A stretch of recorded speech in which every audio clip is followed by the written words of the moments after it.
There's no feeling more intense than starting over.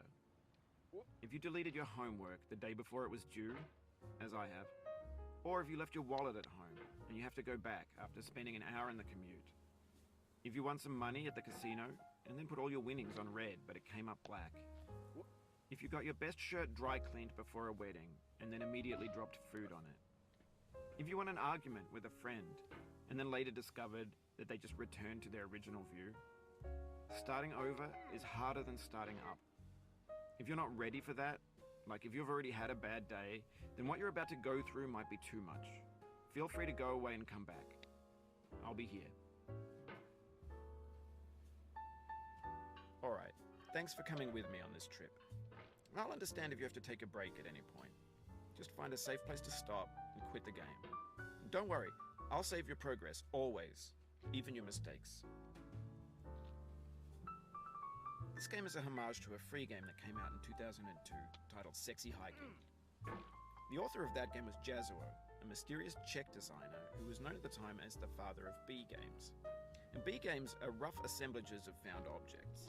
Designers slap them together very quickly and freely, and they're often too rough and unfriendly to gain much of a following.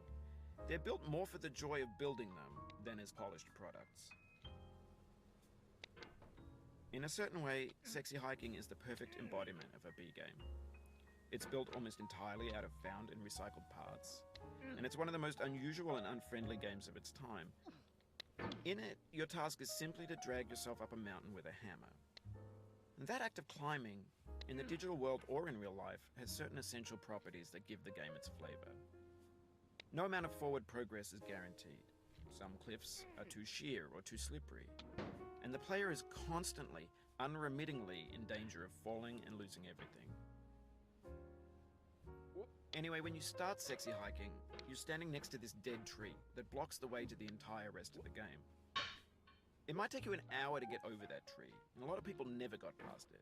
You prod and you poke at it, exploring the limits of your reach and your strength, trying to find a way up and over. And there's a sense of truth in that lack of compromise. Most obstacles in video game worlds are fake. You can be completely confident in your ability to get through them once you have the correct method or the correct equipment or just by spending enough time. In that sense, every pixelated obstacle in Sexy Hiking is real. The obstacles in Sexy Hiking are unyielding, and that makes the game uniquely frustrating. But I'm not sure Jazuo intended to make a frustrating game. The frustration is just essential to the act of climbing, and it's authentic to the process of building a game about climbing. A funny thing happened to me as I was building this mountain. I'd have an idea for a new obstacle, and I'd build it, test it, and it would usually turn out to be unreasonably hard. But I couldn't bring myself to make it easier. It already felt like my inability to get past the new obstacle was my fault as a player rather than as a builder.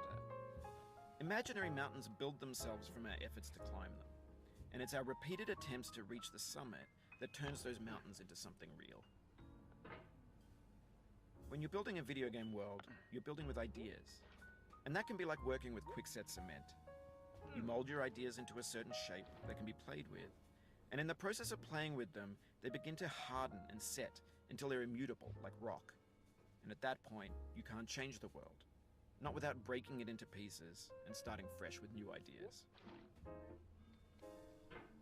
For years now, people have been predicting that games would soon be made out of prefabricated objects, bought in a store and assembled into a world. And for the most part, that hasn't happened, because the objects in the stores are trash. I don't mean they look bad or that they're badly made, although a lot of them are. I mean they're trash in the way that food becomes trash as soon as you put it in the sink. Things are made to be consumed and used in a certain context, and once the moment is gone, they transform into garbage. In the context of technology, those moments pass by in seconds. Over time, we've poured more and more refuse into this vast digital landfill that we call the internet. It now vastly outnumbers and outweighs the things that are fresh and untainted and unused. When everything around us is cultural trash, trash becomes the new medium, the lingua franca of the digital age. And you can build culture out of trash. But only trash culture. B games, B movies, B music, B philosophy. Maybe this is what digital culture is. A monstrous mountain of trash, the ash heap of creativity's fountain. A landfill with everything we ever thought of in it. Grand, infinite, and unsorted. There's 3D models of breakfast, Gen X's fanfic novels, Scan magazines, green screen Shia LaBeouf, banned snuff scenes on LiveLeak. Facebook's got lifelike bots with unbranded adverts and candid shots of Kanye and Taylor Swift mashups, car crash epic failed GIFs, Russian dashcam vids, discussions of McRibs, discarded, forgotten, unrecycled, muddled, rotten, untitled. Everything's fresh for about 6 seconds, until some newer thing beckons, and we hit refresh. And there's years of persevering, disappearing into the pile, out of style, out of sight. In this context, it's tempting to make friendly content that's gentle, that lets you churn through it but not earn it. Why make something demanding if it just gets piled up in the landfill, filed in with the bland things? When games were new, they wanted a lot from you. Daunting you, taunting you, resetting and delaying you. Players played stoically. Now everyone's turned off by that. They want to burn through it quickly. A quick fix for the fickle. Some tricks for the clicks of the feckless. But that's not you. You're an acrobat. You could swallow a baseball bat. Now I know, most likely you're watching this on YouTube or Twitch, while some dude with 10 million views does it for you. Like a baby bird being fed chewed up food. That's culture too. But on the off chance that you're playing this, what I'm saying is, trash is disposable, but maybe it doesn't have to be approachable. What's the feeling like? Are you stressed? I guess you don't hate it if you got this far. Feeling frustrated? It's underrated. An orange is sweet, juicy fruit locked inside a bitter peel. That's not how I feel about a challenge. I only want the bitterness. It's coffee. It's grapefruit. It's licorice. It feels like we're closer now. Composer and climber, designer and user. You could have refused, but you didn't. There was something in you that was hidden, that chose to continue. It means a lot to me that you've come this far, endured this much. Every wisecrack, every insensitivity, every setback you've forgiven me is a kingly gift that you've given me. We have the same taste, you and I. It's not ambition, it's ambition's opposite. An obdurate mission to taste defeat. You'll feel bad if you win, so I put this snake in for you. Have you thought about who you are in this? Are you the man in the pot, Diogenes? Are you his hand? Are you the top of his hammer? I think not. Where your hand moves, the hammer may not follow, nor the man, nor the man's hand.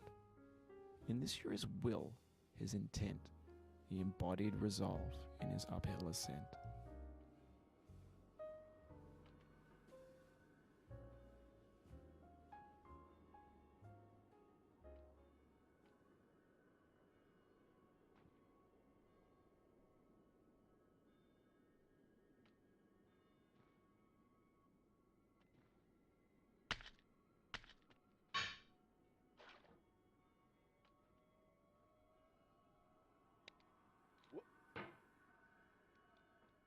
Now, you've conquered the ice cliff, the platforms, the church, and the rectory, the living room and the factory, the playground, the construction site, the granite rocks, and the lakeside.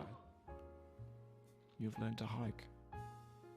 There's no way left to go but up, and in a moment, I'll shut up. But let me say, I'm glad you came. Oh, you just lost a lot of progress. That's a deep frustration, a real punch in the gut.